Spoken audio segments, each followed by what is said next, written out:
Welcome back, everybody, to episode 101 of the Truetalks podcast. I'm one of the co-hosts, Jaylin Man. I'm joined with my other co-host, Darian Pan. And today we're joined by a very special guest and a good friend of mine, Jeff Zhang. Woo! Woo! Jeff, thank you for being on. We really appreciate it. Just for a little bit of background, ex-Microsoft, ex-Oracle, ex-Amex, and now you run your own venture firm and is the founder of a program that helps empower the next generation of high school talent to get into Ivy League admissions. Just for a bit of context, I'm sure I missed some things. Could you give a brief rundown of yourself? Thanks for the intro. It's actually not that impressive. We're just like a college consultancy, and we charge a lot.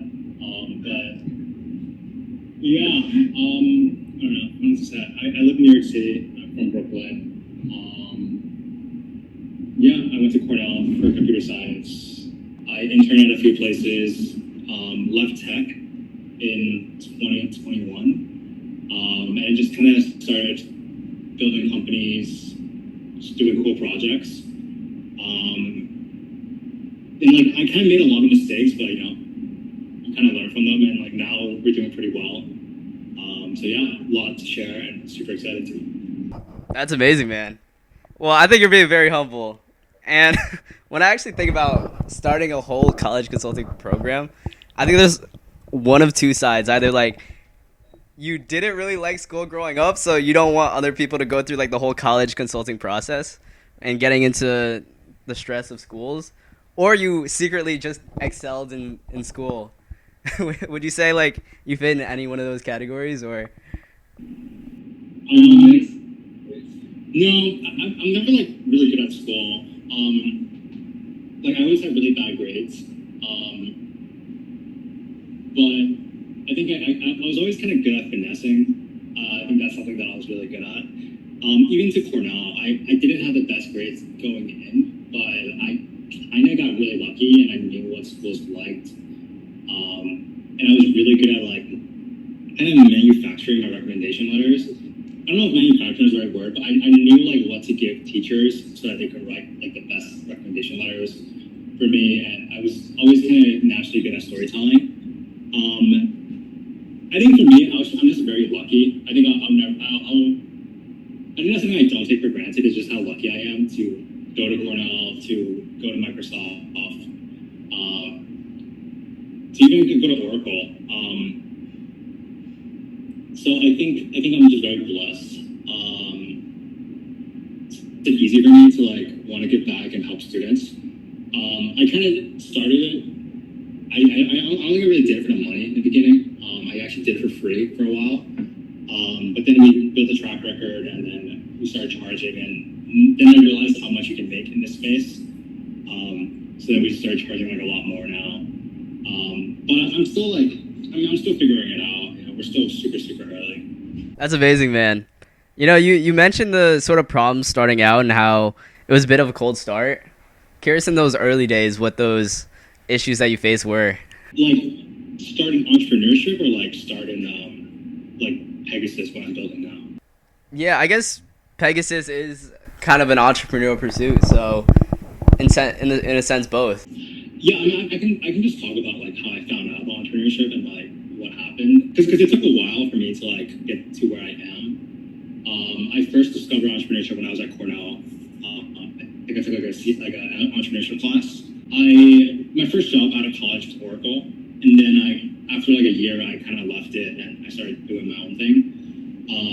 I don't think I had a very strong idea at the time. I think I was just hosting events for people and making money, but it was weird. I don't think I knew how to make money. I don't think I really knew how to build products, and I didn't really know how to do things at scale. So I made a lot of mistakes. I think I tried several ventures. I even did something with dating at one point, coaching people on how to date, coaching guys how to date, and automating Hinge. And I think there were a lot of failed ventures. And then I kind of just took a gap year, and I became a tour guide, and I just kind of traveled around the world. And then COVID happened, and I think during COVID, a lot of Asian kids and a lot of Asian people were getting discriminated and beaten up. and like the whole community was just like there's a lot of violence going on, and I didn't really particularly like that.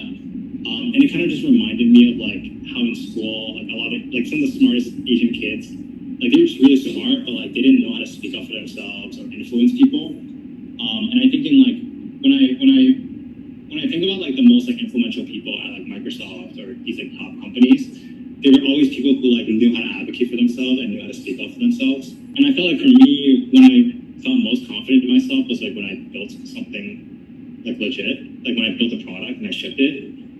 So I started helping like kids, like high school kids, like Asian kids, like just build projects. Then those kids like asked me to like help them with their college apps.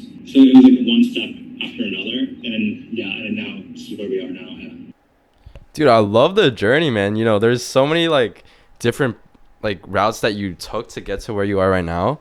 Can you go a little bit deeper and elaborate more on like the dating thing that you did? Because I find that pretty interesting. Like, how did that take off, and like what did you do specifically there? I think I tried a few things. It was like I think it was during COVID. I was like very lonely. I was like in Staten Island, and I'm like, yeah, I really just want a girlfriend. So, but there was two things that was kind of stopping me. One was like I'm very like awkward. I'm very socially awkward, and I'm really bad at talking to girls. And the second thing was I didn't know where to meet them. So that was like the two big problems, right? Like one, I just socially not very apt. Second thing was like I didn't know where to meet them besides dating apps, and I just didn't have time to swipe all the time because I wanted to build my company. So there's two things I was just building out. Like one, I kind of just like got really good at. I started automating Hinge, meaning like I just hired people from like the Philippines or Guatemala to like swipe for me, and I would like tell them my preferences, and I started doing that with like some friends as well. Just because like people were just really. So that was like a really fun experience. I was banned off Hinge for a while. Because like, I think they just found out. And the second thing was like training people like how to get better, like dating coach. I think I got better because like, I started reading this book called Models, and it talks about like, vulnerability and authenticity a lot. And like how like a lot of times the reason why guys are really bad with girls is because they try to perform, they try to be someone that they're not. But whereas like the right way to do it is like you should actually just be yourself. Even if girls don't like you who you are, you will find someone who likes who you are. So it's like attraction through authenticity. And I really like that. Like I think that book really, really resonated with me. And then I had a lot of friends in San Francisco. I don't know if you know about San Francisco. It's like dating scene there is really, really bad. And like a lot of engineers are like really nerdy. So I started like helping them as well, like just training them. So yeah, I think those like weird experiences actually help me now with like working with kids. Because like even though I'm a kid, it's like I think of it as like performance coaching. Like I'm still coaching them in a way, even though like the context is a little bit different. Dude, I think like your experiences, well, in terms of like the awkwardness and difficulties with like getting a girl is something that is very common that a lot of guys also face. But I think like how you automated Hinge is like every guy's dream, you know? Like that's like yeah, you might have to build that for me. That's just dating scene is yeah, that's crazy. So like after this whole experience with the whole automating Hinge and just like picking up advice and like learning about like dating a little bit more, like how like you should just be yourself, be the most authentic version of yourself. What is the update right now? Do you got a girl? No, I'm just talking to people right now. Okay, gotcha.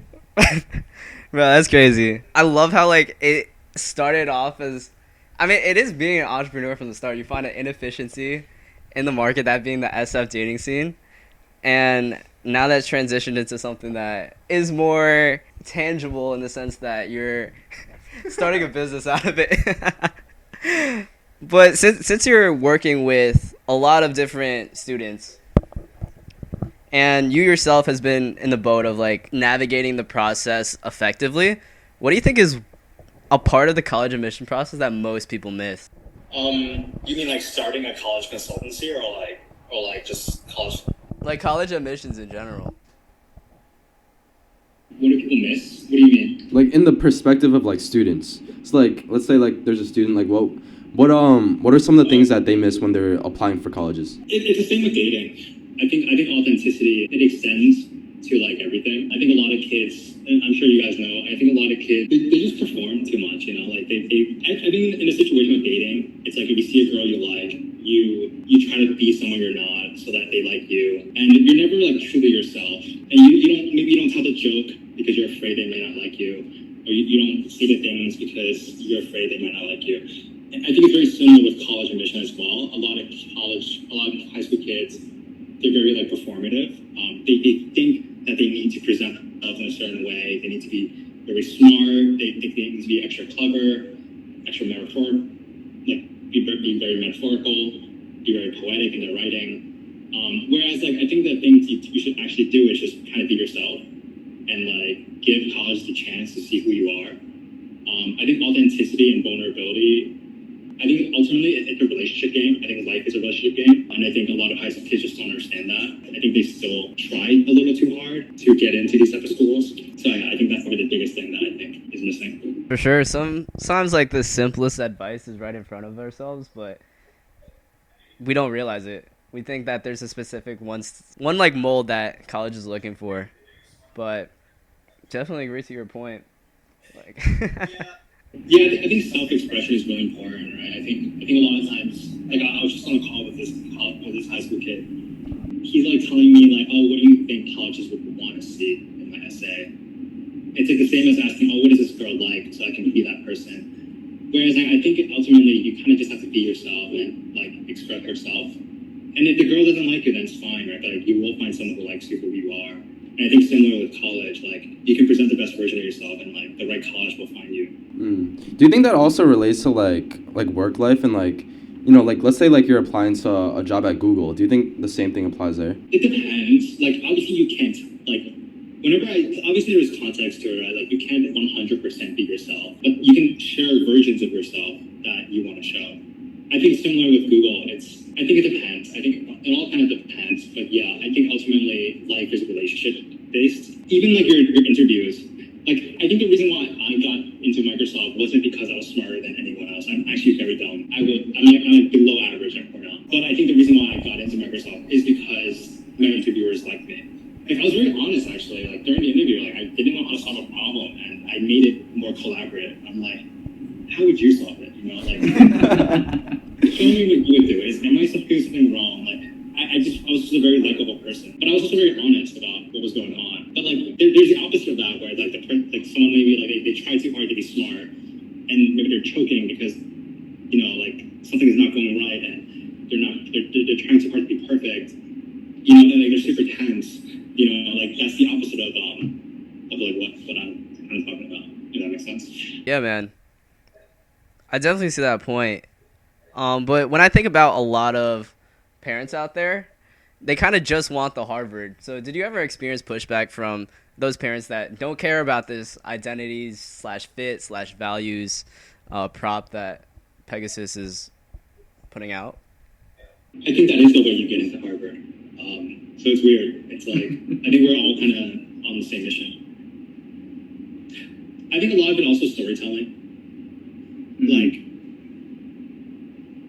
I think the thing about like a lot of it is like, you know, how you influence people. Like if their goal is to get into Harvard, my goal is also to get your kid into Harvard. And this is how we do it. This is how every Harvard kid does it. So we ended up doing it my way. Yeah. I think you know, that's something that a lot of parents don't realize, and but like ultimately, you know, you're doing this, and you know their kid would eventually go into a school like Harvard based on, you know, these values. It's a little contradictory. It's a bit like a paradox. Like you don't try, and those are the people that get the most opportunities. Right. Yeah. It's something that, you know, I think I should have known a little earlier in the college application process, but it's definitely good to know now. You know, like it's definitely some new information for me.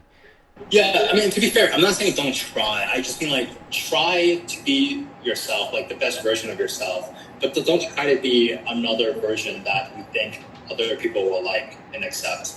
It's ultimately, it comes down to like external validation and internal validation. Like people who seek to be liked by others, that's seeking external validation, and that's just not sexy. Like the people who are most sexy are like people who are themselves and they don't care if you like me or not. I'm who I am. Right. That's bold.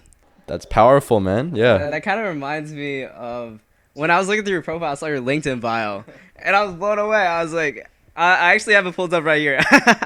I could give a little brief synopsis, but it says, I built Pegasus for the dreamers. I don't care about your resume or your credentials or how smart you think you are. I care about your values, your heart, your hunger, your rough edges. I want to work with incredible human beings. I think that sums it up really well. Yeah, that's, hearing that's like, Yeah, because if you think about it, like your resume, that's external validations. You can't fake your heart or your hunger. There are some people smarter than me, but I don't think the smartest people necessarily get into the best schools. I think it's the smartest people with also maybe the best character that do really well in college admissions. And not being afraid to show who you are. I think people in general are just too afraid to be themselves. I think you see this in dating. I think you see this in college admissions. I think you see in job interviews. People just choke and get so scared. Meanwhile, the simplest thing is just relax and be yourself. But it's like sometimes it's just, I think authenticity is really hard. Right. It's definitely easier to say than actually in practice. Do you think that applies to entrepreneurship as well? To some extent. It depends. It depends. I do think the best. I do think that the best companies are often started by people who are very much solving a problem that they care about, or it's like a personal passion of theirs. But I think it depends. I think entrepreneurship also is a relationship-based business. So I think if you're good at building relationships with people, you're good at being yourself. I think that just helps. Raising capital, for getting customers, for getting employees. Definitely. So then I guess the better question to ask is, what sort of mental models or frameworks that you used when you were building Pegasus that helped you to be successful? I guess what were the strategies that worked for you? I don't even think we're that successful. I think we're okay right now. We're okay. We're maybe a year or two we'll be much more successful. But I think the biggest thing I've learned is can I curse here? Yeah. Yo, yeah. This is a safe space. Me and my friend joke about this all the time. We're just don't be a pussy. You have to be super, super bold in everything you do. I actually don't think you can ever be successful if you're not bold. I don't think you can talk to the prettiest girls. I don't think you can apply to Harvard. I don't think you can even get into Harvard if you're not bold. I think the changing point for me was when I charged someone for $50K. That was a changing moment for me. Or when I first closed my six-figure deal, my first six-figure deal. I was scared shitless, but I think most people are too afraid to do it, to even say that. How much do you cost? $100K. That's crazy to say. Most people kind of default to $300 or $5,000. But I think that being bold is super, super underrated. And it's helped me a lot, because I do think that's what separates people who ultimately get what they want and people who don't. Because I don't think it's about intelligence. I actually think the more intelligent you are, the less likely you are to take risks in people. Because maybe you're too smart, you overanalyze things. So I actually think sometimes maybe if you lose a few IQ points, you actually might be more successful. I think that's a mess sometimes. Yeah, I see that a lot too. When I'm talking to people in college, I tend to see that a lot of people that are more successful in their careers are people that are just good at communicating, and are easier to talk to as people instead of just raw intelligence. And I think that applies to a lot of different situations in life, and just being able to embrace your true version of yourself. Yeah, man, and also being hungry.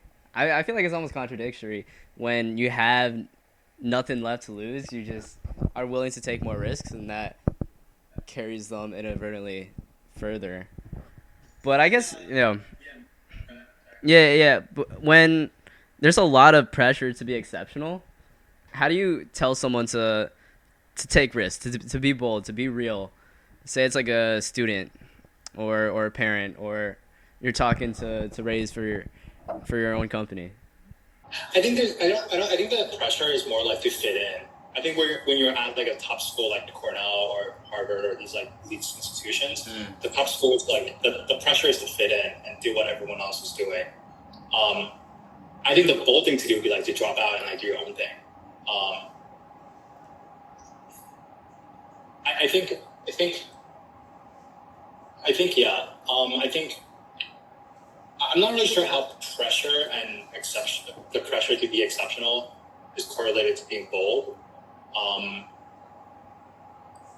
But I do think people are just scared to ask for the things that they want when it's like, I think people are just like I think the world would be a lot simpler if people just ask for what they want, but people don't ask for what they want. They're very quiet about what they want, or they settle for less, or they do what everyone else is doing, even if it's not what they truly want. So maybe they're exceptional, but that doesn't mean necessarily they're bold.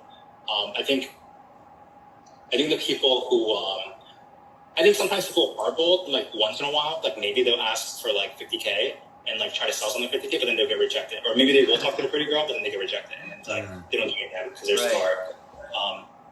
Whereas I think the truly, truly exceptional people are people who like, they understand that you will get rejected, you will get bruised, but you just keep going, right? Like, and it's the same with talking to the pretty girl. Like, yes, you might get rejected by 99 girls, but maybe the one, like, then but then the 99 is like training for you to talk to like the one girl, and like, by the time you get to your 100, you're like super confident, you don't even care anymore. But most people never make it to the 99. Like, they get rejected by like maybe 4 and they stop. And that's I think that's also something that separates people who like truly become exceptional versus people who like, people who kind of don't. Totally. I think people fail to realize that it's a long-term game. It's a marathon, not a sprint. And all you really need is one. Same for dating, same for college. And even like same for sales as well. Like I see that a lot. Like when you get a lot of no's, you don't look at it like it's a bad thing. It's looking at it like, when's my yes? It's like I think that applies in a lot of different situations. I mean, it makes sense. Like, I'm not saying like I get like this too. Right? Like every once in a while, I also have to like kind of calm myself down and keep going. But like it's not just no, right? People will call you like, oh, you're a creep, or like I've gotten death threats for like trying to sell things for like a lot of money. Jeez. Like, people are pretty crazy. People are very emotional.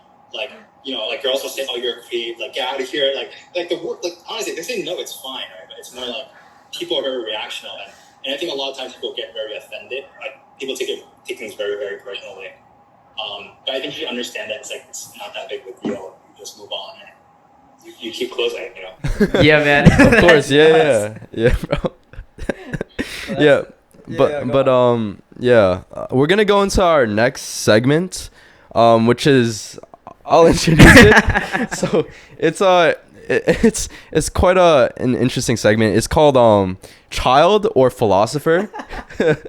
So we know that you worked with like quite a lot of kids in your life and in your career. So basically what this segment is that it's like a quote from either a child or philosopher, and we're gonna say it, and then you're gonna try to guess to see if you think it's a child or a philosopher. So yeah, Darian, why don't you start us off with the first? Right, we talked a lot about philosophy and a lot of high level stuff, so I think this would be cool. All right, Jeff, you ready? Yeah, go for it. Let me know if this is a child or a philosopher. The world hides when I look at it too hard. A child? Yeah, you're right. That was probably said by a child when he was playing like hide and seek. Yeah. Yo, also explain like your thought process behind like what you're thinking when you're analyzing the quote. But the second one, guess if it's a child or philosopher. Maybe I was a tree before, and now I'm just pretending to be a boy. Oh wow! I feel like that's a philosopher. That just sounds like something a philosopher would say. Well, that's actually a kid. These kids think deep these days. Yeah, sure. Yeah, we gotta watch out for them. Alright, here's another one. We live in a room that has no doors but too many windows. Oh, actually, that philosopher. Oh, no way. Do you know? I feel like that makes sense. Wow, yeah. This is Yeah, sent I feel like by. doors are like things you walk in and out of, because those are like things you see. Yeah, sometimes like kids have like this different perspective, where it sounds like philosophers because like of their. I think it's just like this radical thinking that they have where, like nothing's really, I guess like limiting their thought process. Exactly. So like sometimes I get it mixed up. When I'm seeing these quotes, I really am stumped by like which one's which. But to go into the next one, child or philosopher. Sometimes my name doesn't feel like mine. Philosopher. Yeah. Dude, you're good at this. How'd you know? I don't know. It just makes sense. Like, I guess 100 names is not for. Yeah, I mean, but I could definitely see it going the other way, you know. All right, let's hit it with one more. Yeah, one last one. All right. Ooh, okay. The sky is heavy, but it never falls. It never falls. Yeah. Kid. Yeah. You're good at this, bro. You're good at this. I don't know what that means. I think it could be because like he's working with a lot of kids, so Right. he has a good sense. Which you passed the test, man. Congrats. I don't think kids would say that kind of stuff though. These are like my girls, I feel. Okay. Well, that concludes our child or philosopher segment. We'll move on to the last part real quick, which is our very exciting lightning round. So we'll just rapid fire questions, and these are like shorter answers. I guess to kick it off, we talked about different books. You mentioned models. Is there any other books or maybe podcasts that you'd recommend to anyone that says like, "Hey Jeff, I want to be like you"? I don't know if he like me means, but I don't know. I recently started watching Alex Hormozy. I kind of wish I watched him like sooner, because I think he like I think he's really good at making money. I guess another thing is like I think I used to really only, I think a lot of kids in college are like this too. I think back then I used to think the only way to build a company was through VC, like venture capital. Mm-hmm. I don't think that anymore. I think actually very much the opposite. Like I don't glorify venture capital anymore. I'm much more just want to make a shit ton of money and be super rich. Yeah. Than like raise venture capital and work for VC, and yeah, it's a very different now. Whereas, so I think Alex Hormozy is really good because like it just talks about like how do you build a business bootstrapped and a lot of money. And I'm like, oh yeah, that's ultimately what I want. Love that. Yeah, keep that equity for yourself. That's how people grow rich. Next question. For somebody that's, let's say, applying to like Cornell or Harvard or a really high Ivy League, what is one thing that you would say not to do when during the application process? Don't try too hard to seem smart. I think everyone applying is already really smart. I think you can stand out by just being a good human being. And I think that is actually very rare. I think there's a lot of smart people, but I don't think there's a lot of good human beings in this world. For sure, valid. I mean, that was kind of the entire theme of this conversation. Just be yourself. And more on a bird's eye sort of view, I kind of wonder, like, from Cornellian to Cornellian, do you think an Ivy League education is actually worth it? Yeah, 100%. I think the education is like whatever, but I think the connections that you make is so worth it. Like some of my biggest clients went to Cornell. Like they're like so old, but they have so much money. And the only reason I'm talking to them is because we both went to Cornell. So it's like I think the net matters. Like I get it. Like when you graduate, you'll also find this out. Like you'll get invited to like Ivy League parties. Like it's like a thing, especially in the East Coast. I think the education is whatever, but I think the network is very, very powerful. Yeah, I think that's probably the main value prop is the network. Wow, yeah. I just had a conversation recently on another episode where we ended up concluding that Ivy League like education wasn't like it didn't matter that much, but I guess yeah, the connections really do matter. But we were saying that it is kind of like what you make of it. But I guess based on your experiences, I guess going to an Ivy League really does make a difference. But going into like the last and final question for you for this lightning round, what is one quote that you kind of swear by throughout your daily life? Wow, you got one. Be grateful. And I think it's so easy for people, especially me, right? Like I had a customer ask for a refund. I had this hold dispute with a parent. I've been like super anxious for like this 5-figure deal for like 2 weeks. And I think sometimes it's just like very easy to get like so caught up in emotions. And I do think that's why people get burned out. Like I think a lot of founders get to like the $1 million mark or the $10 million mark, and then they just can't go anymore because they're like just so burned out, emotionally overwhelmed. Mm-hmm. And I'm not even close to that, and I feel like I'm very like emotionally overwhelmed as well. But I think when you're grateful, like whenever I'm grateful to God, because honestly I'm so blessed. Like I'm so blessed. Like I'm sexy. Like I'm like I'm so blessed, right? So it's like I don't know. I think when you're grateful, you become less emotional.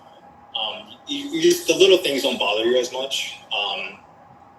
And I don't know. I think you're just grateful to God. Like, I'm so glad I'm not blind. I'm so glad I'm healthy and young. I'm energetic.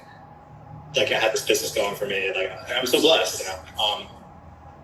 I think because you can't be blessed and angry. It's really hard to be blessed, to be like grateful and like upset, to be grateful and like I think being grateful is really important. So I try to be grateful sometimes. Yeah, for sure, man. I think we lose sight of that day to day and just get so caught up in the present moment. But yeah, like you're sexy, you're smart. What else could a guy want? Literally. Well, Jeff, thank you so much for your time and hopping on with us. It's been a pleasure talking.